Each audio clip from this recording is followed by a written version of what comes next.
बहुत सारी हैं। एक तो जो मकान तोड़ रही है सरकार, वो गलत तरीके से तोड़े जा रहे हैं, नोटिस नहीं है, कुछ नहीं है, खाली निशानबाजी करी, जबकि भारत सरकार का है कि किसी को बेघर नहीं किया जाएगा। मतलब आपके लखनऊ में चला है एक दो जगह, इनको रोक दिया गया हमारे कार्यकर्ताओं द्वारा।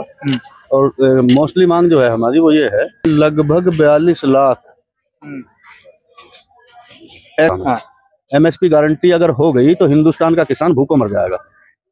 MSP गारंटी यदि हो गई तो हिंदुस्तान का किसान भूखों मर जाएगा। हाँ जी, ये 2024 का मुद्दा भी रहा है इंडिया गठबंधन का MSP लीगल गारंटी। मैं बता रहा हूँ ना, किसान को उसके उत्पादन की लाभकारी कीमतें मिले हैं। कृषि लागत मूल्य आयोग में जब किसान के उत्पादन की कीमतें तय होती हैं तो वहाँ किसान परिवार के मुखिया की मजदूरी भी जुड़ती है, उसमें किसान की कीमतें तय होती हैं। तो परिवार के मुखिया की मजदूरी 6 रुपए रोज के हिसाब से। कहाँ का अभी आप लेटेस्ट डेटा जो बता रहे हैं, मैं इस पे थोड़ा 180 रुपए में किसान का पूरा परिवार गुजारा करता है एक महीने में। मंत्री जी के कुत्ते के बिस्कुट नहीं आते 180 रुपए में पर डे, समझ रहे हो? मंत्री जो कुत्ता पालता है ना, उसके बिस्कुट 180 रुपए से ज्यादा क्यों रोजाना? किसान की स्थिति बहुत बेहतर नहीं है। किसान की स्थिति बेहतर होगी अगर कृषि लागत मूल्य आयोग में किसान के उत्पादन की लाभकारी कीमतें मिल जाएं। अकॉर्डिंग टू स्वामीनाथन आयोग सरकार से कि किसान 100 साल का भी होगा तो भी खेत में काम करता है, बिल्कुल, उसके रिटायरमेंट का कोई टाइम नहीं है, उसकी पेंशन नहीं है। तो हमने सरकार से मांग करी है कि 60 साल से ज्यादा के किसान और मजदूर को 20,000 रुपए मासिक जीवन यापन भत्ता दिया जाए। तो विधायक अगर एक दफे चुनाव जीता तो 1 पेंशन, और अगर वो 10 दफे लगातार जीता तो 10 पेंशन। एक सांसद एक दफे उनपे ओल्ड पेंशन स्कीम लागू होती है, जो यूनिफाइड पेंशन स्कीम आई वो सब लागू नहीं होता है, वो पुरानी चीजें उनके पास व्यवस्था है। इसको लेके आंदोलन भी मैं बता रहा हूँ आपको, हर साल 42,000 करोड़ रुपया एक्स सांसद और एक्स विधायकों की पेंशन जाती है। 2013 में उसमें अमिटमेंट हुआ, शहरी क्षेत्र में 2 गुना सर्किल रेट से और देहात में 4 गुना सर्किल रेट से मुआवजा लगाया। लेकिन सरकार कर क्या रही है? ट्रेन में सफर कर रहे हैं, जनरल के डिब्बे आगे भी और पीछे भी, तो कहता जनरल वाला मरेगा। जब जनरल वाला गरीब सफर कर रहा है, गरीब मर गया तो गरीबी हट गई। अब अच्छा संगम में आगे पीछे जो जमीन का मालिक है वो तो किसान है, जो हमें खेत में लगाने के लिए पैसा देता है हमारा महाजन है, वो भी किसान पर डिपेंड है, वो भी किसान है। जो हमारे खेत में मजदूरी करता है, खेतिहर मजदूर है, वो भी किसान है। जो हमारी जमीन ठेके पे लेके बोता है या बटाई पे बोता है आधे पे, वो भी किसान है। जो गांव देहात में छोटी दुकान करता है, छोटी डंडी की, वो किसान पे डिपेंड है, वो भी किसान है। जो गांव में इधर से उधर फेरी लगा के अपना गुजारा करता है, वो किसान पे डिपेंड है, वो भी किसान है। चाहता ही नहीं किसान का लोन माफ हो। किसान को लोन लेने की आवश्यकता क्यों पड़ी, इस पर आ जाओ।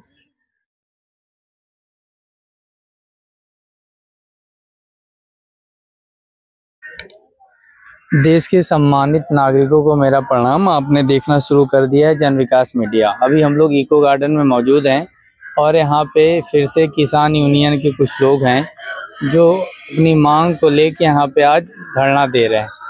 कई तरीके की मांग है और खासकर आगरा एक्सप्रेसवे से रिलेटेड। आइए हम इन्हीं से चीज़ें जानते हैं कि जो इनकी मांग है उसको लेके ये अपना धरना दे रहे हैं और कहाँ तक इनकी बात पहुँची। हाँ सर, अपना परिचय दीजिएगा। मेरा नाम प्रदीप त्यागी है, राष्ट्रीय अध्यक्ष भारतीय मजदूर किसान यूनियन राष्ट्रवादी।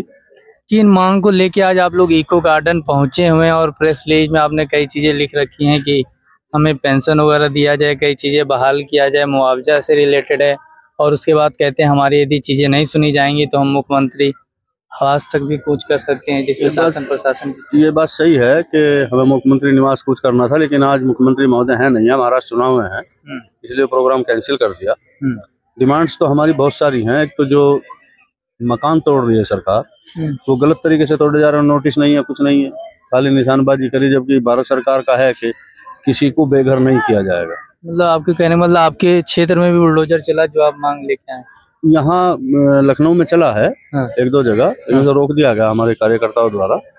और मोस्टली मांग जो है हमारी वो ये है कि उत्तर प्रदेश में लगभग 42 लाख असंगठित क्षेत्र का मजदूर है जिसका मासिक वेतन तय किया जाए, किसान को उसके उत्पादन की लाभकारी कीमतें दी जाए। मतलब MSP की बात कर रहे हैं? MSP की गारंटी की बात नहीं करता मैं। MSP गारंटी अगर हो गई तो हिंदुस्तान का किसान भूखों मर जाएगा।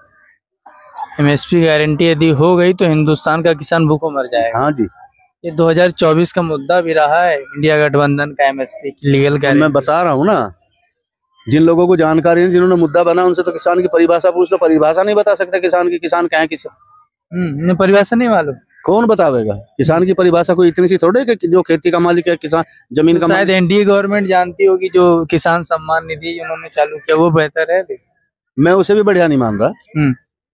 किसान को उसके उत्पादन की लाभकारी कीमतें मिले हैं। कृषि लागत मूल्य आयोग में जब किसान के उत्पादन की कीमतें तय होती हैं तो वहाँ किसान परिवार के मुखिया की मजदूरी भी जुड़ती है उसमें। अच्छा। और 17 देश तो मैं घूम लिया।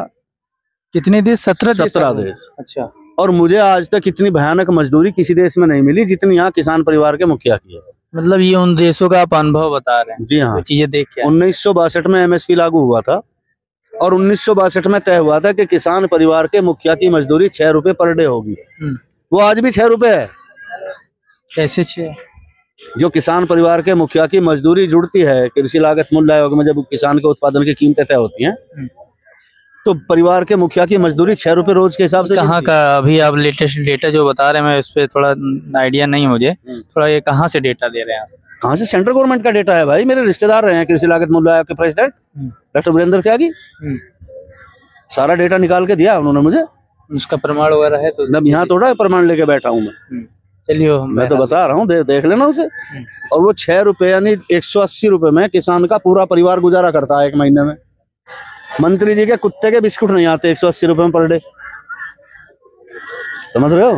मंत्री जो कुत्ता पालता है ना, उसके बिस्कुट 180 रुपए से ज्यादा क्यों रोजाना? और यहाँ पूरा परिवार गुजारा करे 180 रुपए में।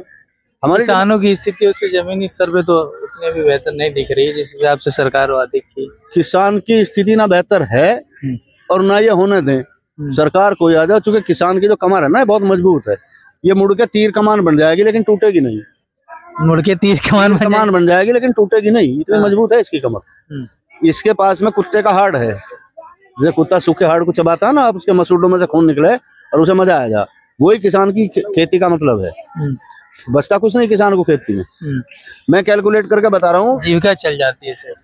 मैं कैलकुलेट करके अभी आपके सामने रख दूंगा सारा कि 300 बीघे के जमींदार को 3 दिन में 1 रुपया बचता है। 300 बीघे के जमींदार को 3 दिन में 1 रुपया बचता है। कैलकुलेट कर लो सारा, अभी बता दूंगा सारा ही। मेरा ये नहीं है कि मैं थ्योरी से बात कर रहा हूँ, मेरा 100% प्रैक्टिकल है। मैंने 9000 किलोमीटर इस देश को पैदल चल के देखा। मेरी पहली यात्रा की है क्या? पहली पद यात्रा मेरी कन्याकुमारी से दिल्ली तक थी, चंद्रशेखर जी के साथ में, एक्स प्रधानमंत्री हमारे। 4250 किलोमीटर की। और उसके बाद बहुत सारी पद यात्रा मैंने की है। कुल जमा 9000 किलोमीटर बैठता है। और 9000 किलोमीटर में मैंने इस देश को देखा घूम के कहाँ क्या है। किसान की स्थिति बहुत बेहतर नहीं है। किसान की स्थिति बेहतर होगी अगर कृषि लागत मूल्य आयोग में किसान के उत्पादन की लाभकारी कीमतें मिल जाएं अकॉर्डिंग टू स्वामीनाथन आयोग। उसमें तो एमएसपी कहते हैं ना। एमएसपी देना अलग चीज है और स्वामीनाथन आयोग की रिपोर्ट अलग। रिपोर्ट की तर्ज पे ही बताया जाता है। चलिए ठीक है, रिपोर्ट की तर्ज पे एमएसपी नहीं है। हाँ। रिपोर्ट की तर्ज तो यह है कि किसान को उसकी लागत का 1.5 गुना भाव मिलेगा। कहाँ मिल रहा है? मिल नहीं रहा। नहीं मिल रहा। तो दूसरा मेरा ये है सरकार से कि किसान 100 साल का भी होगा तो भी खेत में काम करता है। बिल्कुल। उसके रिटायरमेंट का कोई टाइम नहीं है, उसकी पेंशन नहीं है। तो हमने सरकार से मांग करी है कि 60 साल से ज्यादा के किसान और मजदूर को 20,000 रुपए मासिक जीवन यापन भत्ता दिया जाए। 20,000 रुपए मासिक, मतलब आप हिसाब से पेंशन कह दे रहे हैं? पेंशन नहीं कह रहा मैं, पेंशन तो भीख है, हम भीख नहीं मांगते। 20,000 रुपए मासिक जीवन यापन भत्ता, जिससे वो अपना जीवन यापन कर सके। बेरोजगारी भत्ता तो सुने आप, 60 साल के बाद वाला एक भत्ता बता दे रहे हो 20,000 रुपए। हाँ जी। तीसरा मेरा है कि एक विधायक अगर एक दफे चुनाव जीता तो 1 पेंशन, और अगर वो 10 दफे लगातार जीता तो 10 पेंशन। एक सांसद एक दफे उनपे ओल्ड पेंशन स्कीम लागू होती है, जो यूनिफाइड पेंशन स्कीम आई वो सब लागू नहीं होता है, वो पुरानी चीजें उनके पास व्यवस्था है। इसको लेके आंदोलन भी मैं बता रहा हूँ आपको, हर साल 42,000 करोड़ रुपया एक्स सांसद और एक्स विधायकों की पेंशन जाती है। 42,000 करोड़ रुपया हर साल। डेटा तो मुझे रिकॉल नहीं है, मैं फिलहाल मैच कर लेना। मैं बता रहा हूँ आपको, मैं कोई भी बात बिना तथ्यों के नहीं बोलता। मेरी हर बात तथ्यों पर आधारित होती है। एक हमने रखा है कि महाराष्ट्र की तर्ज पे गाय को राज्य पशु का दर्जा दिया जाए। उसका ये नहीं है कि हम हिंदू हैं तो हम गाय को राज्य पशु का दर्जा मांग रहे हैं। गाय के दूध से बहुत सारी दवाई बनती हैं, बहुत सारी चीजें बनती हैं। अभी मैं एक प्रैक्टिकल बता रहा हूँ। मेरे गांव के एक लड़के को गले का कैंसर हुआ। उसे किसी ने बता दिया कि बिन ब्याही देसी बच्चा का पेशाब पियो। हिंदुस्तान के किसी डॉक्टर में दम नहीं है जो सिद्ध कर देगा उसे कभी कैंसर भी हुआ था। बिना भाई बच्चा लाया देश। चमत्कार की बात कर रहे हैं। चमत्कार नहीं, हकीकत है। तो विज्ञान जिसको प्रमाणित नहीं कर सकता उसे क्या कहा जाए? विज्ञान तो कुछ भी प्रमाणित नहीं करता। विज्ञान कब प्रमाणित करे कि मनुष्य जीवे भी और मरे भी? कहाँ कह रहा विज्ञान? बताओ। मनुष्य के जीवन में कितने उतार चढ़ाव आते हैं, कभी वैज्ञानिकों ने इस पर गौर करी है? हर चीज विज्ञान नहीं कर सकता है। हर चीज नहीं कर सकता ना, तो इसलिए मैं बता रहा हूँ वो चमत्कार नहीं है, वो हकीकत है। मेरे अपने गांव का लड़का, किसी और दूर का नहीं। और गले का कैंसर था उसे। बिन ब्याही बच्चा लाया, 6 महीने लगातार उसने उसका पेशाब पिया। घरवाली उसकी गाय के बच्चा के पीछे बैठी रहती, जैसे वो पेशाब कर रही थी बर्तन में लिया, छान के उसे पिला दिया। आज 100% उसका कैंसर ठीक है। कैंसर किस चीज का था? गले का कैंसर था। गले का। और बताऊं, अगर आप अपनी स्किन में ग्लो लाना चाहते हैं, चमक लाना चाहते हैं, तो गाय के गोबर से स्नान करके देखो ना। आप किसानी की बात कर रहे थे, ये जो अभी मैंने वो बताया ना कि मैं गाय को राज्य पशु का दर्जा क्यों दिलाना चाहता हूँ, मैं वो बता रहा हूँ। ये तो राज्य सरकार तय करेगी आने वाले समय। महाराष्ट्र हमारा तो काम है, हमारा काम है डिमांड करना। हम डिमांड कर रहे हैं सरकार से।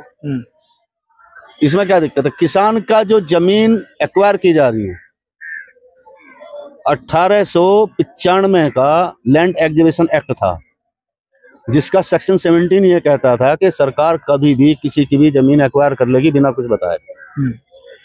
2013 में उसमें अमेंडमेंट हुआ। शहरी क्षेत्र में 2 गुना सर्किल रेट से और देहात में 4 गुना सर्किल रेट से मुआवजा लगाया। लेकिन सरकार कर क्या रही है? ये मेड़ है मेरे खेत की, ये खेत मेरा है या आपका है? मेरे खेत का मुआवजा कुछ है, आपके का कुछ है। क्यों? इस जमीन में कुछ अंतर आ गया क्या? समान सर्किल रेट होना चाहिए और समान मुआवजा होना चाहिए। अब ये आप चीजें बता रहे हैं। आप अभी रिसेंट की खबर है उधर की, देखिए 2 दिन पहले जमीन का रेट कुछ और, तीसरे दिन कुछ और हो गया, करोड़ों में रेट बढ़ा। तो वहाँ पर्यटक स्थल हो गया ना, इसलिए बढ़ा। जो आम गांव में रह रहा है, मेरे 2 करोड़ की चीज 18 करोड़ 20 करोड़ 24 घंटे 18 घंटे में हो जा रही है। हाँ बिल्कुल हो जा रही है। तो यहाँ पे क्या दिक्कत है? क्यों नहीं हो जा रही? मेड़ बदलने से। मुझे एक बात बताओ, क्यों नहीं हो जा रही? सोना कहाँ है? 80,000 रुपए बिक रहा है 10 ग्राम, कहाँ चला गया? 77 कुछ सुना है कुछ। अभी लेटेस्ट बिल्कुल 10-12 टन सोना जो है इंग्लैंड से आया भारत का, मार्केट में उतार दो ना उसे। 5,000 टन सोना इस समय सरकार के पास रखा है, फिर महंगाई क्यों है सोने की? सोचने वाला एक विषय आप बता। ये तो सरकारों की नीति है ना। सरकार की नीति है, गरीब को हटा दो, गरीबी स्वतः ही हट जाएगी। गरीबी हटाओ का नारा आया था ना 1971 में, तुम्हें तो याद नहीं होगा, मुझे याद है। इंदिरा गांधी ने नारा दिया था गरीबी हटाओ। सरकार की नीति क्या है? ट्रेन में सफर कर रहे हैं, जनरल के डिब्बे आगे भी और पीछे भी। एक्सीडेंट अब एक ही जगह है लगभग, आगे हैं तो आगे हैं, पीछे हैं तो पीछे। एक्सीडेंट होगा तो जनरल वाला मरेगा। जब जनरल वाला गरीब सफर कर रहा है, गरीब मर गया तो गरीबी हट गई। नहीं, अब चीजें थोड़ा बदल चुकी हैं। डब्बे आगे लगे हैं तो आगे हैं, पीछे है तो पीछे। अप डाउन दोनों तरफ भी बहुत कम ट्रेन में अमूमन है, आप देख चेक कर। अभी मैं नौचंदी में दिखा दूं तो शाम को जाऊंगा, मैक्सिमम पीछे भी। अच्छा, संगम में आगे पीछे, राजरानी चलती है मेरठ से आगे पीछे। एक आप गरीब हित की बात कर दे रहे हैं कि जनरल डब्बा आगे या पीछे एक ही जगह हो तो ज्यादा बेटर है। क्यों हो? जिसकी जनन क्रिया समान है उसके अधिकार भी तो समान हो। ये बात है। जनन क्रिया तो सबकी समान है, फिर उसका अधिकार समान क्यों नहीं है? उसके अधिकार समान होने चाहिए ना। सारे समाजवादी बनते हैं। डॉक्टर लोहिया कहते थे कि नाई। आप जनन क्रिया पे बात किए, आप जो कपड़ा पहने हैं, जो आप विचार रख रहे हैं, जो आप बात रखे हैं, जरा दादा की तरफ दिखाइएगा सामने। वो दादा बैठे, हो सकता है आपकी तरह वो चीजें व्यक्त ना कर पाए, बोल ना पाए, उनकी आपकी तरह उनके अंदर विचार ना हो, आपकी तरह गुण ना हो। तो ये भी तो कारण मे भी पॉसिबल है ना। ये तो है, मैं ऐसे डिनाई नहीं कर रहा। ये तो होता है। हर आदमी में ना एक जैसे गुण होते हैं, ना हर आदमी की बुद्धि एक सी होती है। लेकिन मैं बात जहां तक आती है किसान और मजदूर की, चूंकि मैं राजनीति करता हूँ किसान मजदूर की, देहात में सबसे ज्यादा किसान और मजदूर है। हिंदुस्तान में 6,96,000 गांव हैं और अल्टीमेटली 85% किसान है हिंदुस्तान का। मैं परिभाषा बता रहा था ना आपको, कि परिभाषा का पता नहीं। अब बता दूं आपको परिभाषा क्या है किसान की। जो जमीन का मालिक कहते हैं भारत, जो जमीन का मालिक है वो तो किसान है। जो हमें खेत में लगाने के लिए पैसा देता है, हमारा महाजन है, वो भी किसान पर डिपेंड है, वो भी किसान है। जो हमारे खेत में मजदूरी करता है, खेतिहर मजदूर है, वो भी किसान है। जो हमारी जमीन ठेके पे लेके बोता है या बटाई पे बोता है आधे पे, वो भी किसान है। जो गांव देहात में छोटी दुकान करता है, छोटी डंडी की, वो किसान पे डिपेंड है, वो भी किसान है। जो गांव में इधर से उधर फेरी लगा के अपना गुजारा करता है, वो किसान पर डिपेंड है, वो भी किसान है। अल्टीमेटली 85% आदमी हिंदुस्तान का किसान है। इनसे पूछ लो, परिभाषा बता देगा कोई। और निर्भरता भी किसान पे ही है। निर्भरता हिंदुस्तान की गवर्नमेंट का 52% राजस्व हिंदुस्तान का किसान देता है। दीगर राजस्व 48% दीगर स्रोतों से आता है, लेकिन किसान को मिलता क्या? और भारत का संविधान कहता है, भारत का अनुच्छेद 161 में है कि जितना टैक्स हिंदुस्तान का किसान देगा सरकार को, उसका 2 गुना रिटर्न उसे मिलेगा डेवलप के लिए। आर्टिकल कहता है, तो क्या अभी तक हुआ है? नहीं, कभी हो ही नहीं सकता। अभी तो इससे पहले आप लोगों ने हो ही नहीं। हम तो उठाते हैं ना। मैं उन नेताओं में नहीं हूँ कि हमने एक डिमांड रख दी इतनी लंबी बिला वजह की कि एमएसपी पे गारंटी कानून बने। नहीं, पता नहीं एमएसपी पे गारंटी कानून बन का होगा क्या। एमएसपी पे अगर गारंटी कानून बना बंधुवर, तो हिंदुस्तान की गवर्नमेंट 6% गल्ला खरीदती है हिंदुस्तान के किसान का। 94% का क्या होगा? मार्केट में जाता है। 20% खरीदता है, उसमें से गांव देहात का जो गरीब आदमी है, कोई 1 क्विंटल, कोई 2 क्विंटल, कोई 10 क्विंटल। अच्छा, अभी आपने एक हमें डेटा बताया, जो 44 लाख आपने बताया पूरे प्रदेश भर, 42 लाख प्रदेश भर का बताया। हाँ, पूरे प्रदेश का। मतलब 22 से 24 करोड़ लगभग आबादी है। 24 करोड़ से ऊपर है। हाँ, सिर्फ 44 लाख असंगठित क्षेत्र का बता रहा हूँ भैया मैं। अच्छा, असंगठित क्षेत्र का 42 लाख है। संगठित क्षेत्र का लगाओगे तो करोड़ों मिलेगा। 42 लाख मजदूर तो असंगठित क्षेत्र का, जो हमारे खेत में मजदूरी कर रहा है, संगठित है क्या? अच्छा, कुछ लोन वगैरह जो किसानों ने लिया हो, सरकार ने माफ वगैरह किया हो? मैं तो चाहता ही नहीं किसान का लोन माफ हो। आप चाहते नहीं ना? आप उससे भी बढ़िया कुछ चाहते हैं? नहीं, कुछ नहीं चाहता। हाँ, किसान का लोन माफ हो मैं नहीं चाहता। देश की आर्थिक स्थिति खराब हो जाएगी।